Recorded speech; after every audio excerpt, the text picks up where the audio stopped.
بسم اللہ الرحمن الرحیم۔ السلام علیکم ورحمۃ اللہ وبرکاتہ۔ حضرت عبداللہ رضی اللہ تعالیٰ عنہ سے آپ صلی اللہ علیہ وآلہ وسلم نے ارشاد فرمایا کہ اگر تم اس مذکورہ دعا کو 3 مرتبہ شام کے وقت پڑھ لو تو صبح تک شیطان، کاہن اور جادو کے نقصان سے محفوظ رہو گے۔ دعا کیا ہے؟ اعوذ بوجہ اللہ العظیم الذی لیس شیء اعظم منہ وبکلمات اللہ التامات اللاتی لا یجاوزہن بر ولا فاجر وبأسماء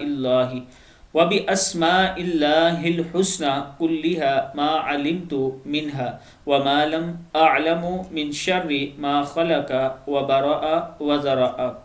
میں اللہ کی عظیم ذات کی پناہ مانگتا ہوں کہ جس سے کوئی چیز بڑی نہیں، اور پناہ مانگتا ہوں ان کے کامل کلمات کی جن سے آگے نہیں بڑھتا کوئی نیک اور نہ کوئی برا شخص، اور میں پناہ مانگتا ہوں اللہ کے تمام اچھے ناموں کی جو مجھے معلوم ہیں اور مجھے معلوم نہیں ہیں۔